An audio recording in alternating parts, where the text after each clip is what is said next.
Good afternoon, ladies and gentlemen, and welcome to this edition of State of the Yankees. Today is Sunday, January 13th, 2019, and the latest in the news with the Yankees is they've just signed Colorado Rockies second baseman free agent DJ LeMahieu. I probably butchered the name, and for that I apologize. Unlike the other players already on the Yankees, I listed his home and away. Why? Because he comes from Colorado, where historically speaking, the home and away numbers with the high altitude of Colorado do make a difference. So, briefly cover him versus the rest of our positional players there, and go over some other details regarding where we stack up from last year to this year. Okay. So DJ's home batting average was 317 in Coors Field with 4 home runs and 360 on base percentage. While away from Colorado, like playing everywhere else in the major leagues, he was 229 batting average, 11 home runs, and 277 on base percentage. Now, when I first saw that, I said, why did you sign him? Because if you look at the rest of our players, Gleyber Torres, Didi Gregorius, and now Troy Terlinsky, their numbers are better. So offensively, we didn't enhance ourselves getting DJ. However, when reading into this decision, it was remarked that the Yankees back office were concerned about our defense because they felt that our defense was a little bit weak last year, was yielding more runs than we needed to. So they were looking at a veteran presence with a stronger defensive front to help shore up our infield. Now, granted, the numbers are going to be better offensively with these three players. We still have to play a sharp defensive position when you have a close game late in the innings. So they felt that DJ's numbers and performance in the field as a second baseman were worth a 2-year, $12 million a year contract to bring him in. Granted, Torres and Duhar's defense might have been a little bit weak on the defensive side, but that was also their rookie year. I mean, how many rookies come in and earn a Gold Glove? Not too many. Troy Terlinsky is a veteran fielder, and he should also provide some defensive enhancements, even if his numbers really don't the perception of his offense is stronger than his actual offensive numbers. So essentially the logic behind bringing in DJ, even though we really don't need him, was for the defense, and adding Troy and DJ pretty much takes us out of the running for Manny Machado, because why would we sink a small fortune into him playing where he can play?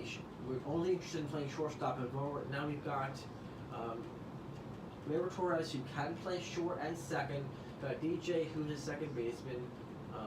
You've got Troy, who is a solid shortstop, and Duhar, who can play third base. You have crowded. Now this doesn't even mention first base. So you've got a crowded infield already on manageable contracts. So what would be the value in adding a massive contract with Manny?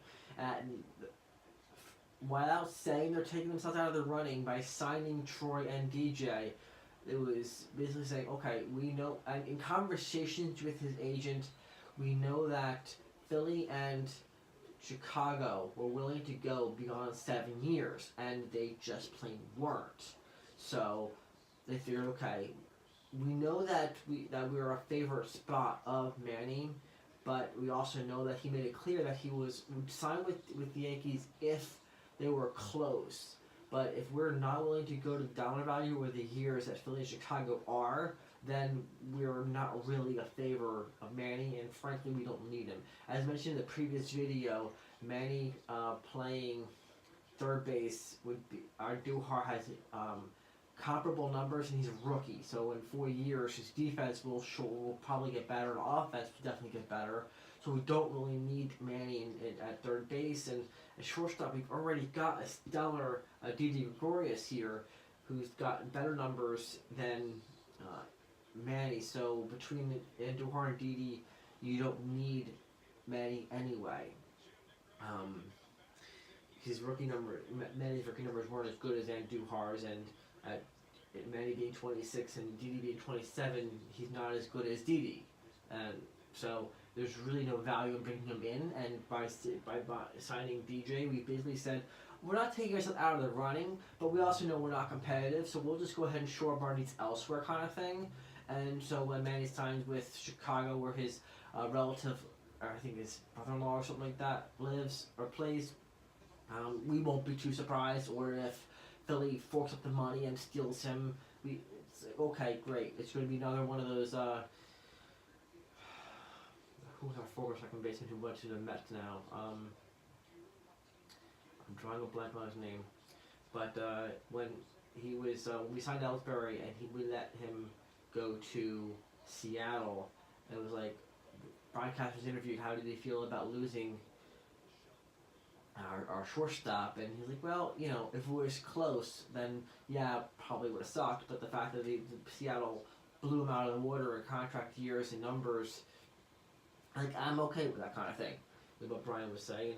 So if when Manny ends up going to Chicago or Philadelphia for massive money and years, it's like, okay, it's more than New York was willing to offer anyway, and we already have a better position in the infield with what we have than we would have gotten with Manny, so it makes sense in that regard.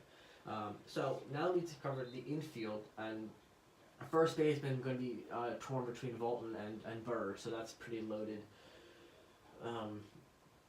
Offensively, could we do better? Yes, but there's no need to.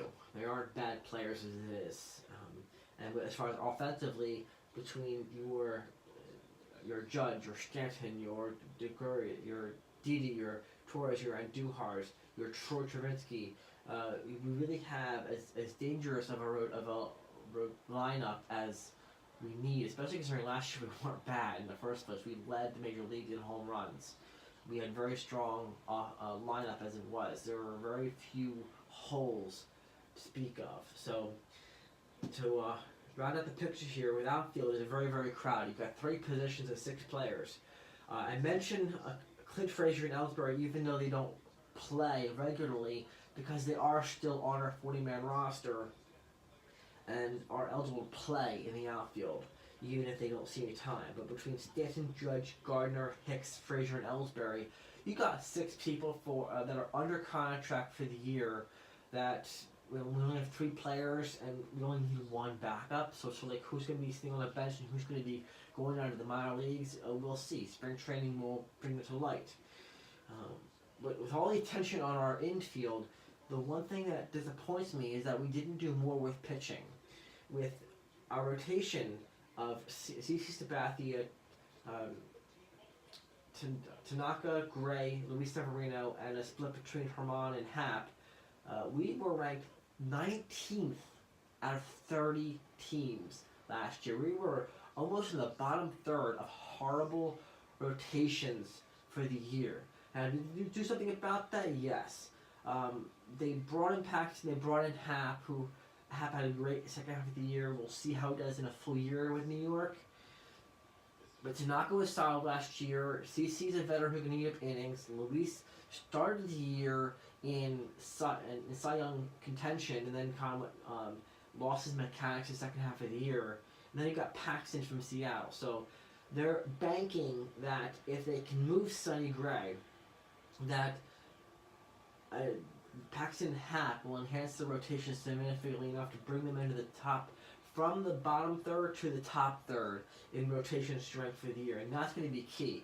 Because here's the thing. When we were having our dynasty of 4 championships in 5 years, we had among the top 5 rotations in baseball.